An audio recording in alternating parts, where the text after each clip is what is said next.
Ladies and gentlemen, boys and girls, the T26E5 Pershing Premium Heavy Tank. I don't know about this tank, I really don't. I mean, it's a good tank. It's definitely a very good tank. Very different to the other Tier 8 heavies, and we'll see why in a moment, but it's that paint scheme. I just...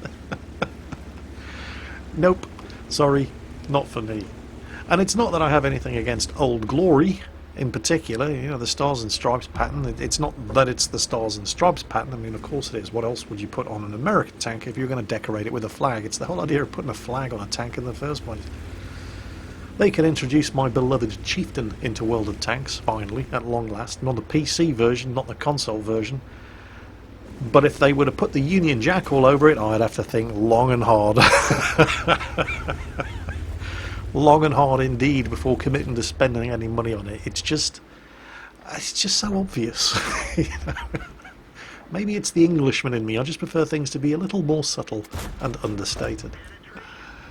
But anyway, it is what it is. So I should probably mention who's actually driving this tank for us. That was probably a very good place to start, actually. Sorry, I'll fix that now. Tell you what, why don't I just start this whole thing again?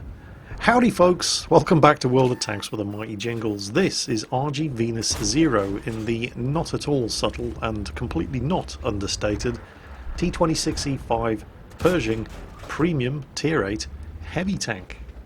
Hang on a minute, I thought the Pershing was a medium. Well, not really. I mean, it is in World of Tanks, but in actual fact it was comparable to a Tiger.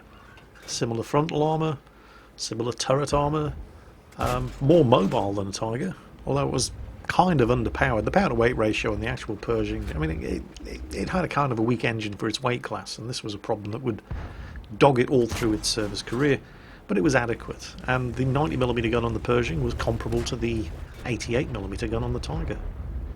And yet we already have the Pershing at Tier 8 as a medium tank, so what's the difference between the M26 and the T26E5? Well, it's got thicker hull armour for one thing at the front. It's 152mm thick, I think, compared to just over 100 on the Pershing. And he's obviously getting sick and tired of bouncing shots off the heavily angled pike nose of the IS-3 and the just about impenetrable turret front of the T-34 on the other side of the hill, so he popped over to take advantage of that Object 416 being horribly out of position, popped a shot blind at the Type 58 that was on the ridge of the hilltop over there. And while he was doing that, the IS-3 took advantage of his inattention and managed to cross the road. Attempts to penetrate him from the front, but the gun eats it.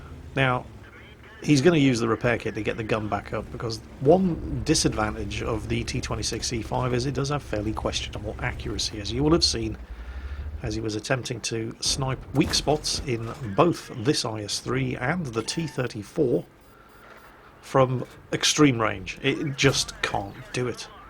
But now that the IS-3 sneaked a little bit closer and with his gun repaired, he is able to put one into that very, very fragile turret roof, which is a weak spot of the IS-3, providing you have a gun of large enough caliber to be able to overmatch the extreme sloping. And this is a funny old 90mm gun, 0.38 accuracy. This isn't like a 20-pounder, for example, that you get on the Carnarvon, the British Tier 8. The 20-pounder on the Carnarvon is accurate enough to be able to snipe the weak spots that he's going for here, the commander's hatches, on top of the IS-3's turret. This 90mm, not so much. Second shot, again, aimed at the turret roof, went low. 0.38 accuracy.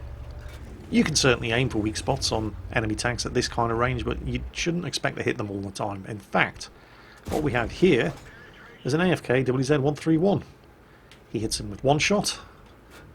He hits him with two shots. He's just lost his platoon mate. He is now the only tank on his team left on this flank. The third shot misses. Stationary target at a range of 192 meters. And he's missed with 50% of his shots. Okay, he's not shooting at the whole outline of the tank, but still. Even at that range, it took him 5 shots to finish off the WZ-131 when it should have taken him 3. And while he was doing that, that allowed the IS-3 and the T-34 to get into an outflanking position, and he is the only tank on his team left alive on this flank. His platoon mate and the other T-26E5 is dead. The Jag Panther that was occupying the ridge behind him, well, in front of him now, he's run away.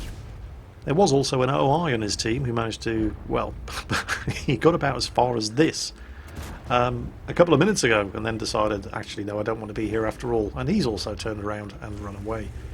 And RG now has to contend not just with the T-34. Can't even hit the weak spot on the top of the T-34's turret reliably at this kind of range. And the IS-3. Oh, thank you, Mr. IS-3, for coming out and blocking the shot of the T-34 and getting yourself killed into the process. That's one less for him to worry about. But there is also a Stridsvagn 74, a Type 58, and somewhere on the other side of the ridge, lumbering down the road, an OI. The Type 58, however, should be an easy kill. And at this kind of range, the standard APCR ammunition on the T26E5 has hit the target practically before you hear the gun going off. It's in situations like this when you're praying that friendly artillery is paying attention. And they are, because of course, if RG was to die, friendly artillery would be next. So that's the T-34 taken care of, but what's the OI doing? I mean, I know it's a slow tank, but it's not that slow. It should be here by now. The Stridsvagn 74, very wisely deciding, screw you guys, I'm getting out of here. Making a run for it. RG manages to hit him anyway. Still no sign. Oh, there it is. What on earth is he doing? He's just sat there, watching all the other tanks on this side of the map die. And he missed his shot, so this is the advantage of only having a 90mm gun on a tier 8 heavy tank. While the accuracy is questionable and the alpha damage isn't fantastic, the rate of fire and damage per minute are very, very good. Artillery to the rescue again, finishes off the OI before he could reload, and RG puts the killing blow into the Stridsvagn 74. Almost single-handedly held this entire flank against half of the enemy team, which makes you wonder what the rest of his team were up to over on the other side of the map. And it's at this point where I just want to rewind the clock slightly and just take a look at what some of his other teammates were doing in slightly greater detail. Because I know you lot well enough by now. You're sitting there thinking, well, actually, Jingles, he had at least a third of his team with him over on this flank. Well, perhaps he did, but he may as well not have. The Jagdpanther parked on the ridge behind him fires 20 shots in this match, and does the grand total of 0 damage, gets hit twice and then turns around and runs away. His platoon mate, occupying the slightly more forward position in the other T26E5, does 224 damage in this game. That's one penetrating hit. And I don't know what the OI was doing. Well, that's not strictly true. I know exactly what the OI was doing. He spent the first 2.5 minutes of this match just driving because he's in an OI. And then he fires one shot at the Object 416, does 54 damage. And this apparently scared him, because he then turns around. Look at him. Turns around and spends the next 5 minutes driving back the way he came, crossing the bridge, back into the spawn area, hides behind a building for a little bit, and then when he doesn't get shot out there for a minute or so, he creeps out from behind the cover of the building, and with the sound of the guns firmly to his rear, crosses the bridge and heads over to the west, where there are no enemy tanks because this is assault, and the flag's 500 metres further to the north. Meanwhile, our little friend in the Jagdpanther is showing signs of moving, but it's not until an SU-100 comes around to lead the way, and RG has already killed, with the assistance of the artillery, all of the enemy tanks on this flank, that he finally finds his brave pills and cautiously nudges forward to see if he can finally do some damage to anything in this game. So yeah, while technically RG wasn't completely alone on this flank, pretty much the only purpose that the rest of the tanks on his team over on the eastern end of the map served were as bullet stoppers, and well, the OI wasn't even any good for that. It's worth pointing out at this point, however, RG is desperately chasing Heavy Tank Mission 15 for the Stug 4, and to get this mission complete, he needs to do 5,000 damage. He's done 4,840, which means that that Type 64, the last tank on the enemy team, would need to have had 160 health remaining in order for him to qualify. And he didn't. 160 damage short. Bugger. Still, it's an ace tanker badge, and 3,280 damage blocked by his armour, mostly the turret front and gun mantlet, is enough to give him the Steel Wall medal. And he got high caliber for doing 4,840 damage.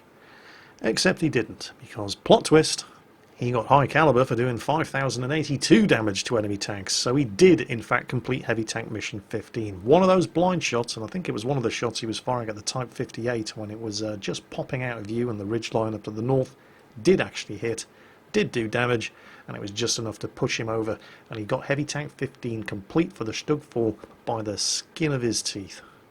And it's always nice when that happens, isn't it? When you finish a battle and you think, damn it, I was so close to getting that personal mission complete, and then you get to the garage and you see the post-battle detailed results, and it's, well, actually, Jingles, actually, you did get that mission complete. Hooray! It's kind of like working in the IT department of a big business and being given the shitty job of staying in the office after everybody's gone home at night and doing out-of-hours maintenance and backups on all of the PCs in the building, only to find out that that hot chick you've had an eye on in the accounts department on the 4th floor has left all of her nudie selfie pics stored in her personal folder. Or, you know, apparently, so I've heard. I obviously wouldn't know from personal experience. I've already said too much. Anyway, that's it for today. I hope you enjoyed it, and as always, take care, and I'll catch you next time.